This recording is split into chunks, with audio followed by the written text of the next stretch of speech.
Diálogo con Ernesto López. Hola, ¿qué tal? ¿Cómo están? Qué placer enorme saludarles a ustedes en este miércoles 13 de junio de 2018. Como siempre, agradecemos a Dios Todopoderoso por darnos esa oportunidad, ese privilegio de poder ingresar hasta la intimidad de sus hogares. Gracias por estar con nosotros. Esta mañana retomamos un enfoque económico de país para debatir aquellos indicadores positivos y negativos que se recogen de las políticas de desarrollo ejecutadas por el gobierno, pero asimiladas también por otros actores importantes en el crecimiento nacional. Quiero darle la más cordial bienvenida a nuestros invitados de este día. Raúl Castellón, él es economista. Gracias por acompañarnos, Raúl. Un placer, muy buen día para todos. También nos acompaña Carlos Federico Paredes, economista. Gracias, Carlos Federico. Qué bueno tenerte conociendo. Gracias, Ernesto. Es un placer estar aquí contigo y tu audiencia y con Raúl. Bueno, también en su momento se incorpora nuestro buen amigo también Rafael Lemus, él es economista. Así es que desde ya vamos a tener un selecto panel de economistas para estudiar estos elementos importantes que rodean precisamente los 4 años de gobierno. Siempre es una situación complicada balancear las necesidades sociales de la población y por lo tanto la inversión social que debe hacer el gobierno en el terreno de la educación, en el terreno de la salud, en el terreno de la seguridad pública, en el caso de El Salvador, ¿verdad? Con el tema de recursos fiscales. Naturalmente la población y la audiencia dirá, ¿y esto de qué están hablando? Pues, ¿de qué país están hablando? ¿De qué país están hablando si al final ahorita la Fiscalía General de la República ha involucrado a medio gabinete de gobierno del expresidente Funes en una condición que le llama saqueo de las arcas del Estado, ¿verdad? El punto que tú quieres hilvanar ahí es un poco el impacto que esto tiene sobre esa lectura consistente fiscal que debería de tener el país en términos de solvencia, ¿no? Sí, ya Raúl planteó que ahorita hay un ambiente, y yo se lo agrego aquí a la audiencia, observamos un ambiente en la Asamblea Legislativa muy diferente. Pareciera ser que los gerentes de las diferentes comisiones y de la misma presidencia de la Asamblea también están incidiendo algunos rasgos personales positivos en saber escuchar y en saber coordinar mejor, ¿verdad?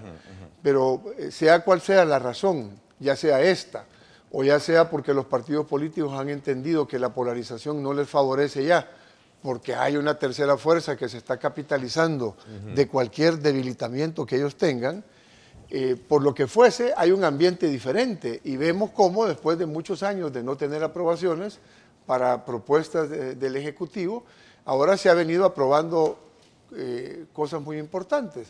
Y pareciera ser que esta limpiada de mesa a la que refiere Raúl, de dejar el déficit fiscal de los próximos años limpio, ¿verdad?, para darle la oportunidad a cualquier gobierno de cualquier signo político que llegue a desarrollar mejor su inversión social para el país y además, pues, obviamente estimular el crecimiento económico, parece que es una posibilidad bastante seria. A ver, ¿cuál es tu lectura, Rafael, para sumarla y luego entrar un poco a debatir? Ustedes son los expertos en la materia, ¿no?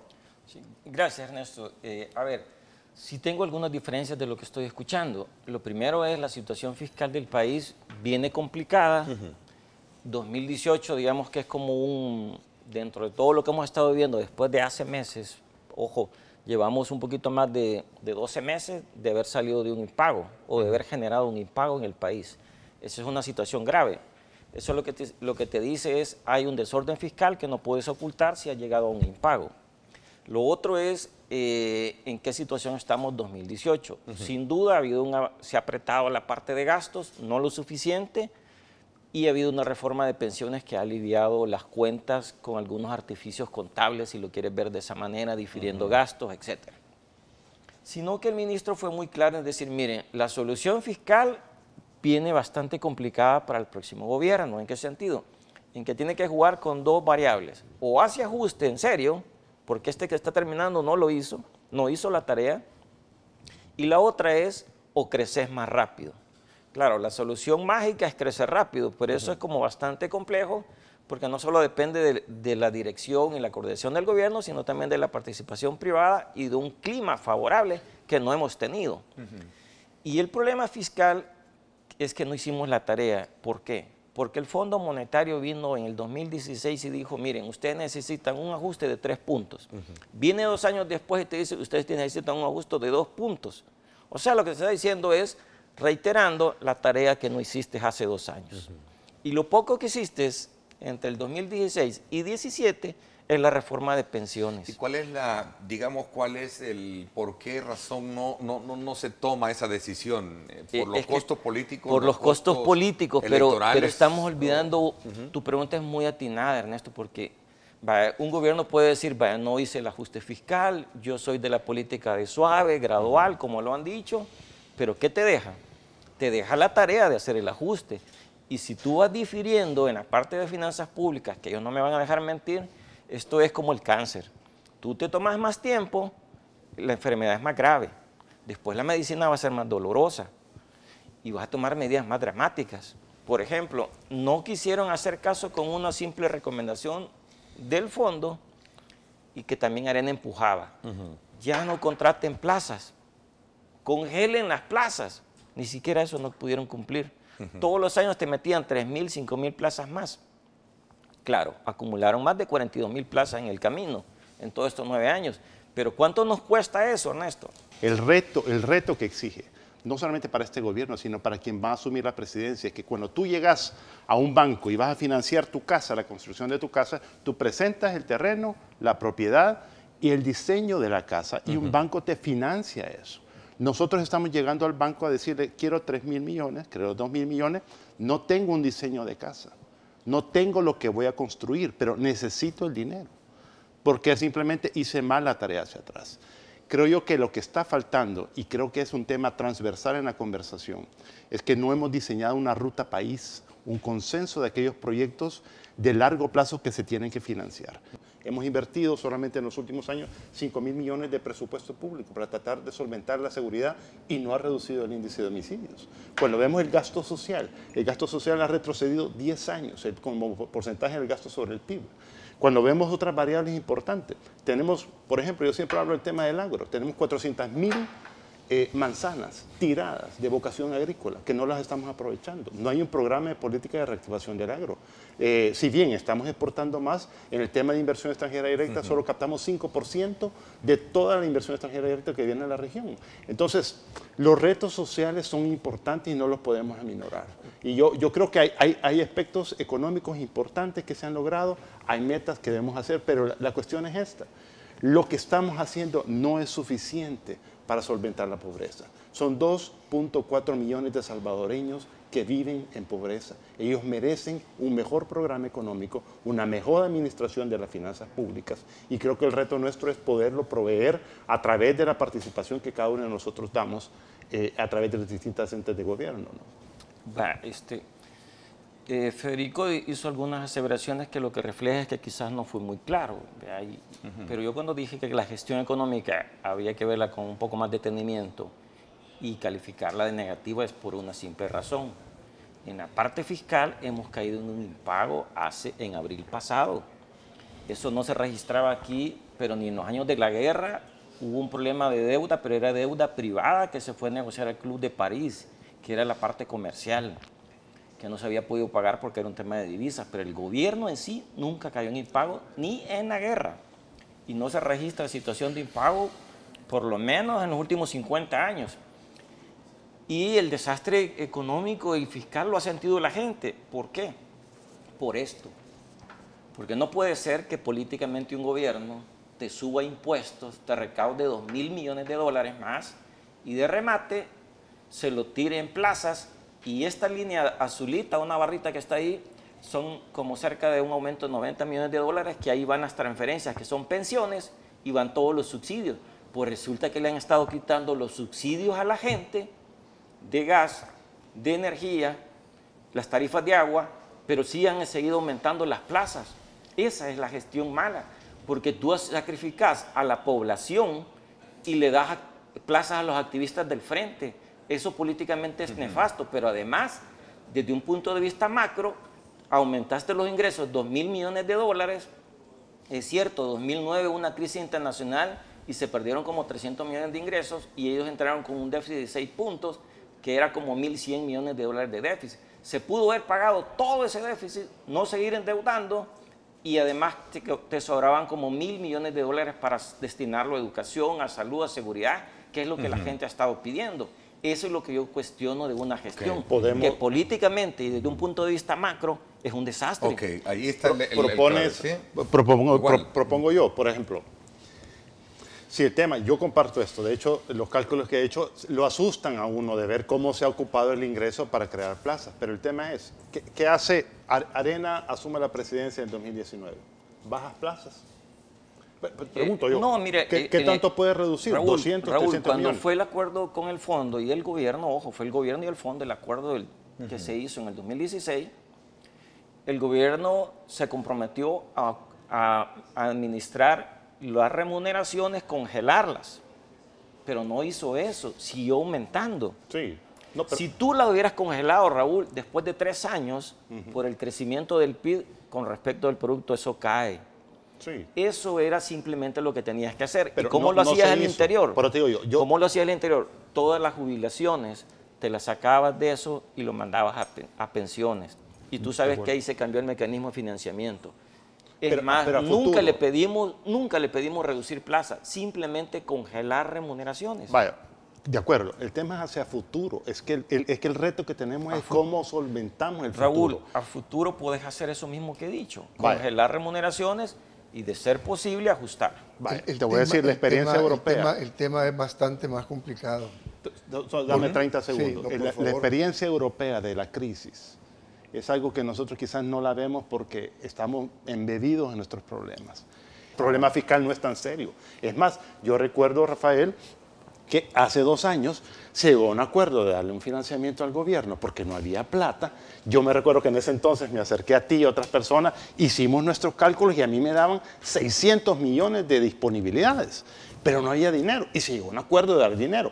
Resulta ser que a los 3 meses nos damos cuenta que efectivamente había 800 millones de dólares, que nunca hubo necesidad de dinero. Entonces, la plata sí tenemos problemas, pero creo yo que va más allá. La administración pública requiere una reforma importante. ¿Cómo se administran las finanzas públicas? ¿Cómo vigilamos desde la Asamblea Legislativa? El tema de las plazas, yo entiendo la preocupación como economista que plantea Rafael. Entiendo que un Estado demasiado grande, que no sea consistente con sus ingresos, o que al menos pudiera ser consistente con sus ingresos y fuera más productiva la economía, realmente tiene problemas al tener demasiada gente. Pero esta gente es gente que está consumiendo en la economía. Esta gente está comprando bienes y servicios. Esta gente está llevando la alimentación a sus familiares. El tema de que sean políticos del FMLN o políticos de Arena o políticos de Gana, etcétera, que estén, o de los diferentes partidos políticos que estén en la estructura del gobierno, yo soy uno de ellos, soy director de exportaciones de Proesa, ¿verdad? Debemos de cuidar mucho que hay intereses de dignidad humana detrás. Busquemos más bien cómo hacemos más productivo el Estado, cómo hacemos más productiva la función que tiene el recurso humano que está contratado. No lo discriminemos por el hecho de tener una viñeta política. Son seres humanos igual que todos los demás y con derecho al empleo según la constitución política del país. El tema de los subsidios, que hoy en día el gobierno obviamente ha logrado replantearlos, relanzarlo a partir de su plan 10, donde incluye un nuevo, digamos, portafolio, en el portafolio un nuevo grupo de beneficiados en el tema de la energía, entiendo que ya en los próximos días va, en fin, y otros, digamos, aspectos. Se está hablando del transporte, de una modificación también en la Asamblea Legislativa. A ver. Mira, de los subsidios, lo que puedo comentarte es que lo último que se ha conocido de la parte del subsidio del gas es que el gobierno, el Ministerio de Economía, quiere aumentar a como 15,000 más beneficiados. Pero eso sube la cuenta a más de 10 millones de dólares. Y el ministro de Hacienda de él les dijo que eso no está en el presupuesto y que él no tiene de dónde financiarlo. Y que tienen que continuar con los techos presupuestarios que ya están en la ley. O sea, en otras palabras, ese es un tema político de que ustedes quieren vender que le van a dar más subsidio a la gente, pero no hay dinero. Yo quiero animar a que el diálogo lo llevemos más allá de lo inmediato, de lo que es político y de una necesidad que es real. O sea, la gente necesita comer, es cierto, pero yo quiero que tú necesites comer, pero quiero darte y sacarte en un plan de 5 años que tú salgas de la pobreza. El diseño de la política pública tiene que orientarse hacia eso y no simplemente estar regalando dineros. El trabajo y la sinergia en equipo entre sector privado y sector público es lo que nos debe de sacar adelante. Hoy escuchaba a Monseñor Escobar Alas explicando la parábola o el párrafo en el Evangelio a donde surge cómo el paralítico y el ciego, ante un incendio, odiándose ambos, terminan entendiendo que el paralítico no puede arrastrarse para salir del incendio y el ciego, por más que tenga sus piernas buenas, no puede ver por dónde caminar para evitar el fuego. Yo creo que el país necesita entender que nos tenemos que abrazar en un proyecto de nación común. Es difícil, lo hemos buscado por años, ¿verdad? Y no lo hemos logrado. Pero yo creo que la hoja de ruta desde el punto de vista económico, en donde fortalezcamos la producción de los bienes y servicios para la economía interna, sigamos fortaleciendo la exportación del país, importantísimo, a más de 135 destinos, más de 2.500 empresas productoras, exportadoras, más de 3.000 productos. ¿Qué tal si fuéramos 10.000 empresas exportadoras, Rafa, en este país, Raúl? ¿Cómo podemos fomentar realmente este proceso de crecimiento de la economía por la vía de apuntalar a estos sectores? Tenemos 400.000 manzanas, no las producimos. Tenemos increíblemente, que no parezca, vivimos en una de las regiones de los 15 países que más precipitación pluvial reciben en el mundo. No lo sabemos, simplemente la gozamos y desperdiciamos el agua. El tema es, podemos contratar a una serie de expertos, con nuestros expertos, creamos grandes lagos, creamos reservorios, creamos una política, tenemos que tener la ley de arrendamiento de tierras, tenemos que trabajar con el sector Camagro, con quien he conversado y ellos están dispuestos a poder invertir, sectores productivos, una inversión de APP, de dinero del Estado, invirtiendo y desarrollando productos, parte del producto se vende aquí, parte del producto va para afuera. El tema es este. Tú en 10 años puedes tener una productividad agrícola, ser sustentable localmente, comenzar a vender productos terminados de mayor valor agregado hacia el exterior, tenés los lagos te están dando agua, te producen electricidad, te atraen turismo. Entonces tú montas un clúster basado en un desarrollo de la agroindustria. El tema es, ahí tenemos el recurso. ¿Alguien está hablando de una reforma agraria real y seria? No. Tenemos la reforma financiera, lo que estoy hablando. Nosotros hace 15 años se hablaba que podríamos llegar a ser la segunda Panamá de Centroamérica. Esa idea quedó como una mera ilusión. Resulta ser que no tenemos un diseño de la política pública de administración de los recursos para productividad. Entonces, ¿podemos crear empleo? Sí. La mejor idea es comenzar a cortar empleos y reducir gasto. Eso es falso. Lo que tenemos que hacer es una administración prudencial. Hay que reducir gasto, no permitir que el Estado continúe gastando de la manera que está haciendo, no contratar gente que no nos produce, pero al mismo tiempo rediseñar cómo la política pública y la política fiscal fomenta un desarrollo de empleo de manera práctica, pragmática. ¿A qué yo le apostaría, más allá de las necesidades inmediatas? A construir en una verdadera transformación de la educación. Yo preferiría, te lo digo con sinceridad, porque yo lo viví, andar con zapatos rotos, andar con uniformes torcidos, andar con uniformes lavados N veces, desteñidos, remendados, pero que me den una buena educación. A que me den uniformes nuevos y me dan mala educación. Porque el daño que le haces a un niño y a un joven es para toda la vida. Si tú le das una buena educación, construiste en él capital. Así cada quien puede resolver. Por ejemplo, si vas a gastar, gasta algo que dure. El país ha tenido malas prioridades. ¿Qué es una mala prioridad? Más de 42.000 empleos y no resolviste los problemas de salud, los problemas de educación, los problemas de seguridad. Esa es una mala prioridad. La gente necesita soluciones, pero ojo, necesidades tenemos todos. Sí. Lo que hay que tener son prioridades de gasto y claridad cómo llevar el orden en el tiempo. Fíjate que tengo acá otro comentario que nos hace Gonzalo Enrique, nuestro buen amigo Chalo Enrique, y dice Ernesto, la falta de un plan general de nación obedece a que lo político ha sobrepasado a lo técnico y con ausencia total de estadísticas. Carlos Federico. Bueno, respeto mucho la opinión del caballero. Todos los gobiernos han hecho un plan quinquenal. Este gobierno no es la excepción. Probablemente no se le dio el mayor énfasis y ahora Óscar Ortiz como secretario técnico está retomando con mucha más seriedad el tema. Por cierto, debo decir que el plan 10 es algo que está mostrando una gestión del gobierno diferente a lo que se venía viendo. Un presidente de la República visitando el territorio, un vicepresidente de la República visitando el territorio, un monitoreo de la inversión pública mucho más cercana, una mayor proyección respecto a lo que es la imagen institucional del gobierno, pero además mucha seriedad en las relaciones políticas con los partidos políticos y en el marco de la Asamblea Legislativa. Este ambiente que hay, ejecutivo-asamblea, tiene mucho que ver con un Norman Quijano y con un Óscar Ortiz del otro lado, ¿verdad? Entonces yo creo que ese es el tipo de sinergia que el país realmente busca. Entonces, hay un plan quinquenal, por supuesto que lo hay, muy bien definido. Podemos estar más de acuerdo o menos de acuerdo en función de... Pero si ustedes leen ese plan quinquenal, no hay absolutamente ahí ningún objetivo que se salga de lo que hemos conversado acá. Es decir, hemos hablado, ahí se habla de un ordenamiento de las cuentas nacionales, del aspecto fiscal. Ahí se habla de un mayor pago de los impuestos, de evitar la evasión y la elusión. Ahí se habla de diversificar la matriz de energía que tiene este país, que esa es otra cosa de la cual no hemos hablado. Es impresionante cómo este país ahora se ha convertido en un hub de energía a escala centroamericana, ¿verdad? Con una diversificación de lo que es la generación de energía vía hidroeléctrica. Tenemos la fotovoltaica, tenemos la eólica, naturalmente tenemos la geotermia, que ha sido siempre una riqueza muy grande en este país.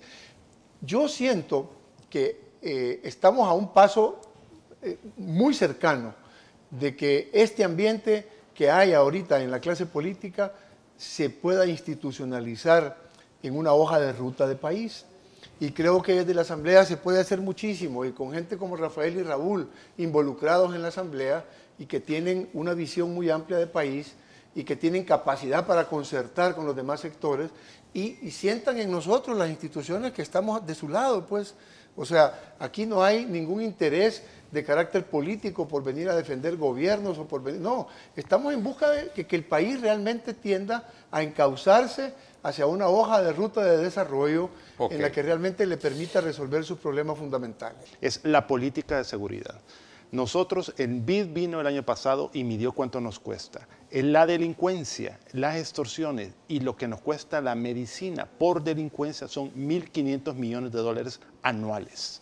Si nosotros reducimos 500 millones en eso, en un periodo de 3 años, que es factible, y reunimos 1.000 millones de dólares del tema de evasión y elusión, tenemos 1.500 millones de dólares que se mueven en la economía de una manera libre. Podemos dedicarnos a los centavos. Yo les animo a que nos dediquemos a los millones. Pero el tema nos desborda en términos sociales, es una problemática crítica. ¿Cómo nos ven a nivel internacional que resolvemos nuestros problemas? ¿Cuál es el respeto a la vida que hay aquí en El Salvador? ¿Cuál es la calidad de vida que le mostramos al mundo? Por eso yo creo que la inversión en nuestros recursos humanos y el trato ponderado, el trato educado, miren, el ambiente social está complicado.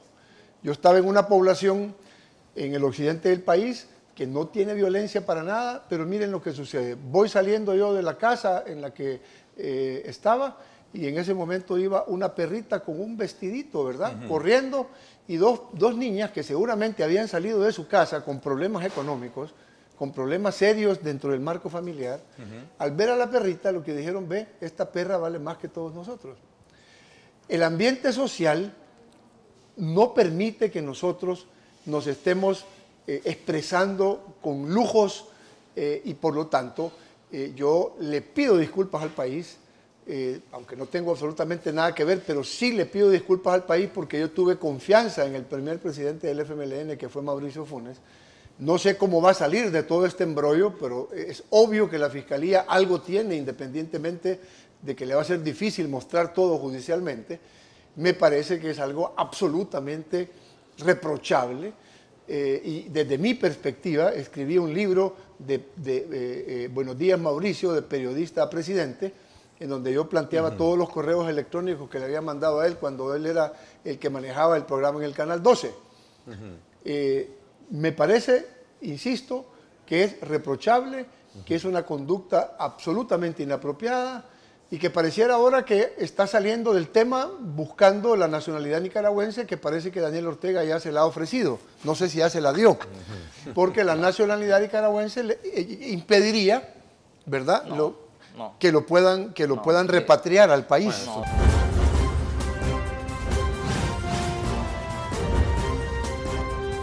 Diálogo con Ernesto López.